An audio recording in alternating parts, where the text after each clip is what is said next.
What's the personality type of Felix Schellberg, aka PewDiePie? In today's video, we're going to try and figure that out. I once accidentally joined a cult. It was an accident. It was an accident. What? It was an accident. Are we just gonna go past that? It's as easy to use as a shower brush. Well, but it's not. It's not supposed to. If my anus was on my shoulder, then yes, I would use your product. One of the most striking things about Felix is how much he likes speaking his mind about what makes sense to him and what doesn't make sense to him at all. I didn't get that. I didn't get that at all. No, that's such a bad reason. He naturally questions things, digs into things to find his own personal take. Even if it's an unpopular opinion, even if it might offend someone he knows, he's quite comfortable disregarding social pressures and social niceties to speak up about what he thinks logically adds up or doesn't make any sense. It's not okay getting death threats, and I think everyone can agree on that. But it's not a valid excuse either. The message for people is always, oh, you should embrace your flaws. Don't try to change. You are perfect the way you are. I'm like, yes, but at the same time, it's not illegal to work on your His flaws. opinions often go against the grain, split hairs, spot inconsistencies. He likes judging things based on how accurate, correct, reasonable they are, and even if it makes him a little uncomfortable, he speaks up about what he thinks is valid and reasonable in a very blunt, matter-of-fact way. Every single day I get to wake up and chase my dreams, and that's all been made possible Because I lied to you. I'm sure he loves his fans. Just in the same way you love your money. You know, obviously a lot of people hate Logan, but he addressed that what he did was wrong. Oh, he scripted his apology. I don't really see that as like a good argument. The specific type of sorting, questioning, clarifying is a pretty strong signal for a personality superpower called introverted thinking. Introverted thinking is a way of sorting things out that's really focused on finding more accuracy, finding more clarity, and filtering out as much emotional and social bias as possible. All the TP personality types that use introverted thinking as one of their personality superpowers, like separating themselves from the group to take the emotion out of things. They sort of have this personal algorithm that likes looking at everything like a data point, scanning, analyzing, questioning everything, everyone, to find a more correct, more accurate, personalized, and logical interpretation of what's going on. How do you deal with a lot of hate? Well, I think the important bit is to understand that everyone is a moron. Yeah. Sorry, it's making me laugh because I'm joking, but it's also true. Okay, if someone says something that it's making me feel a little uncomfortable because maybe there's some truth in it, but I think once you get something that is just purely stupid with no logic behind it, then yeah, I treat everyone like they're an idiot, which a lot of people are. Strong introverted thinkers naturally find people and emotions unreliable and inconsistent from a logical perspective. Wait, you did what? That doesn't make any sense. You did that just because you felt like it? Why are we listening to this person? Why are we going along with all of this? Introverted thinkers don't like blindly trusting things and going along with things. They really value knowing the reasoning behind what they're doing, what they're thinking, what they're saying. And so they're constantly at double checking things, filtering what's going on with their own personal frameworks, with their own internal logic to decide, oh my gosh, out of all these confusing people, emotion, data points, which ones actually matter, which ones actually make logical sense to me. Personal connections with any of the fans early on, any early subscribers? No. Do you still get people writing to you say, oh, I've been with you since... Everyone says they've been with me forever. I can't ever take that seriously because people go like, I've been watching you for 8 years, but I'm like, dude, I've been making videos 6 years. What are you talking about? And then you see other people and be like, I've been subscribed for 4 years, and then you check their profile and they're like created in 2016, and you're like, come on. Felix's introverted thinking is super, super strong. He doesn't sometimes know what logically makes sense to him. He's thinking about that all the time, which is why he has so much personal clarity and conviction about what makes sense to him, what he enjoys, and what he really, really wants to do. When I played Happy Wheels the first time, people hated it. Go back to playing horror games, this is garbage. And I was like, oh man, that sucks. But I really enjoyed it and I thought it was really funny. So I just kept doing it and it became my most popular show ever. Deep personal conviction is such an underrated strength of these personality types. Think about it. It takes a lot to go against the norm, to do what's best for you as an individual, even if it's the exact opposite of what other people want from you, what other people expect from you. Think about situations like turning down a job, dropping out of school, leaving a relationship, having to speak up about something you know is true, even though it'll make you really, really unpopular. Felix's introvert extroverted thinking is amazing in those types of situations. It's not exhausting for him to dig deep, split hairs, and lean into what makes sense to him. He's already doing that type of sorting, filtering all the time. When you're able to look at people, situations, feelings more as data points instead of the real thing, it's a lot easier to see clearly what makes sense, what matters, and what needs to happen. Now, you may have noticed, Felix also has a very flexible, spontaneous side. Sean! Oh, Shawnee! I'll write you a song, Sean. Felix doesn't like to overly plan out or control what's gonna happen. It doesn't make him anxious if his future is very open and can go in a lot of different directions. Where do you see yourself 20 years later? Okay, here's the question. I don't know. Do anyone know that? Interesting. Do a lot of things without thinking about the consequences. It'll be fine. I always just see, this is what I want to do now. This is good to me now. Whatever is in the future doesn't matter. It's a really bad personal trait, but at least you'll have fun. When you look at Felix's humor, how much fun he has jumping all over the place, taking his content in random directions, there's a lot of signals for a different personality superpower called extroverted intuition. Extroverted intuition is a way of looking at things that really likes focusing on the what ifs, on the what could be's. All the NP personality types that use extroverted intuition all the time really love playing around with possibilities, exploring random connections, going completely off the script to check, hey, is there something there? What if we did this completely differently? What if we thought about this in a totally different way? For Felix, that chaos, it's not just fun, it's also his favorite way of stretching himself as a person. Following those random what ifs in his head pulls him in random directions that expose him to a bunch of different things, different perspectives he normally wouldn't have run into. When you combine extroverted intuition that pulls things in random directions with introverted thinking that already likes ignoring outside structures, rules,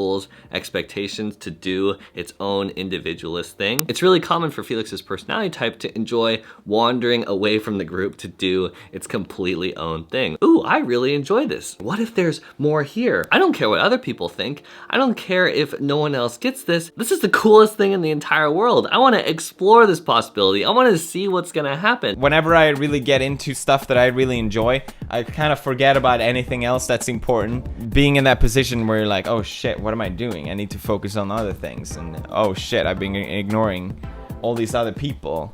It's not a good feeling. But it's also taken me to places I never thought I would be. I think if I wasn't this kind of personality, then I definitely wouldn't be here. Now this is where things get a little interesting. Felix's introverted thinking is so strong, it makes him naturally struggle with a different decision-making style called extroverted feeling. Extroverted feeling is a way of sorting things out that makes certain personality types naturally skilled at navigating complex social dynamics, understanding and respecting social norms, being able to balance out the needs, emotions, expectations of other people. When extroverted feelers make decisions, they're always thinking about the outside group perspective. How am I emotionally and socially affecting other people? Is what I'm doing conscientious and appropriate? As you might be able to spot, introverted thinking and extroverted feeling are exact opposite ways of approaching things. One's super focused on the group and other people's emotions, and the other's all about taking a step back away from the group and other people's emotions. Felix's introverted thinking is so strong, so automatic, it inherently makes him struggle less comfortable in situations that demand a lot of extroverted feeling. He doesn't always know how to collaborate with what the group's doing, what the group expects from him. When there's a lot of emotions, expectations involved, he's not always sure how he's supposed to respond. This is terrible. I shouldn't be saying this. But I never told him I was quitting because I felt so bad about it. Like my phone, and he had called me like 10 times. And I was like, oh, I'll have to call him. And then he was crying the fact that I had quit, and it was just so sad. Yeah, I'm sorry if you're... I'm sorry, I don't remember your name, but... Sometimes when people see this clumsiness, this awkwardness around other people's feelings, it's easy to criticize introverted thinkers as not having emotions. Introverted thinkers definitely do have emotions. They do care about other people. It's more like they're used to thinking about their own emotions in sort of a logical data point way. So when they're put in these situations that involve people's emotions up close, sometimes it can feel like they're being forced to use a second language. They might totally recognize, understand the language in sort of a distant way, in sort of an academic way, but when they're forced to actually start speaking it themselves, when there's stakes involved, of course there's gonna be some blunders and misunderstandings that pop up. Well, I got fired from harbor captain. It's this huge boat that wanted to come to our harbor, and I got so excited. I'm like, the golden eye is coming. This is my big moment as harbor captain. But we're there was a tiny harbor. We clearly didn't have space for the golden eye. And I ran into my boss office and I was like, the golden eye is coming. It's gonna be awesome. And she's like, no, what are you doing? You clearly can't have this person coming here. And I was like, oh. And she's like, call them back immediately. And I was like, but I didn't take their number. Sometimes what logically makes sense to Felix that he gets super excited about and goes all in with is actually not a good idea. It's actually not very well thought through, is missing a whole bunch of data points. And so here he doubled down on, got super excited about his own interpretation of things without checking in enough, thinking about all the other people and outside expectations involved. It's pretty common for introverted thinkers to run into these types of social blunders every once in a while. Their introverted thinking personal algorithm is literally trained to filter out, prioritize less what the group's doing, what the group's thinking, what the group's expecting. So of course, sometimes there's situations where introverted thinkers prioritize what makes sense to them, doing things their way, without realizing how big of a deal all those extra data points were that they filtered out of the equation. My audience never had a problem with the humor. And I just thought, why should I censor myself to someone that isn't my audience? Then if people that have more of a distant kind of relationship to your content and to you see that and think, okay, well that's you legitimizing those kind of jokes that happened before, and that maybe you do have, there is more to it than just making Nazi jokes. Like, does that concern you? I just strongly believe, I just really don't believe that that's the case. I really don't believe that making jokes legitimizes that kind of, you know, neo-Nazi thing or whatever. I don't see that connection. I know people would like to, but I don't. So that right there is a situation introverted thinkers run into all the time, and it's very frustrating and confusing for them to navigate. What do you do when your own individual actions, convictions, self-expression start clashing with what's best for the group, what's acceptable and conscientious? Are you supposed to change yourself, start going along with a whole bunch of stuff that actually doesn't make any sense to you? Or are you supposed to keep doing your own thing, even though it's hurting and offending other people? These specific situations can be especially tense and frustrating for introverted thinkers to navigate, because a lot of times it's not that they want to not fit in, they don't like social backlash, they don't want to be in conflict, they don't want to hurt other people, but at the same time it's so hard for them to go along with something that logically does not make sense to them. Think about how you'd feel if you had to go along with your friends who all thought 2 + 2 = 5. That's where the stubbornness, frustration comes in. It feels a little violating to go along with that error. What would you say to people who kind of just felt hurt by some of the stuff in a way that you definitely didn't intend, but they felt that anyway? I mean, what would you say? Look at his face. I don't know. I guess I would say, you know, sorry. It's not my intent to make anyone feel hurt. Obviously, from watching my videos, it's never been a goal.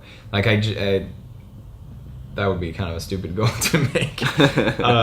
My goal is to entertain. My goal is to make people laugh. You know, obviously, if anyone feels hurt, I genuinely feel sorry, and I don't want people to feel that way. If you're an introverted thinker like Felix, and you're running into these types of conflicts all the time between yourself and the group, what makes sense to you and what the group wants from you, the way you can make that clash, that disconnect less intense, less extreme, is for you to remind yourself that whether or not you like it, other people's emotions are at play, are data points that do affect the equation. Yes, things totally get thrown off if you blindly go along with those things, if you focus on those things too much. But at the same time, you're also likely to get things wrong and make a lot of mistakes if you just delete all those data points and say that they completely don't matter. A lot of times, all you need to get along better with that other person, be more accepted by the group, is just to be a little bit more considerate of other people's feelings. Put those data points back into the equation so that you can actually be more accurate. What if there's a way to rearrange the equation where it can actually make sense to both of you? The last challenge Felix's personality type often runs into is feeling like an outsider. The boss in the harbor hated me. She hated me. She was so nice to everyone, like high-fiving them, and I was like, okay. We have something called nollning. Optional. I'm like, well, I'm not gonna go if it's optional. I'll see you guys in 2 weeks. And then I come back in 2 weeks and like all the friend groups are already made and there's just me like, all right. Not fitting in anywhere. So I felt like such an outsider in this huge group of people and I didn't know where to fit in. I had some friends, I did, but I never really connected that well. Especially because I didn't care about school. It's easy for Felix's personality type to feel really different from the group in a sort of negative, angsty way. The more and more they start noticing the differences and tension they have with the group, the easier it is for them to feel like they don't have a place, like there's something wrong with them, and that they're totally alone. Where's my group of friends that accepts me and understands me? What if I can't fit in, no matter how hard I try? From the personality patterns I saw over and over in Felix's videos, strong introverted thinking with some extroverted intuition, as well as some lower priority extroverted feeling. Those building blocks working together in that order make me pretty confident Felix is an INTP personality type. His PEWDIEPIE persona could be more of an ENTP, but Felix Schellberg, when I saw how he liked seeing things and sorting things out, there were so many fingerprints of amazing INTP strengths, as well as some common blind spots and blunders INTPs often run into. For those of you who didn't know, I'm also an INTP, so all of the struggles, blind spots, blunders, misunderstandings, confusions, frustrations that we talked about in today's video, those have been very real and personal pain points for me, especially growing up. In high school and college, I didn't know what introverted thinking and extroverted feeling was, but I did have this sort of resentment of my logical overthinking side that seemed to keep making me feel like an outsider. I kept noticing the mistakes I was making and started focusing on how I was different, what was wrong with me,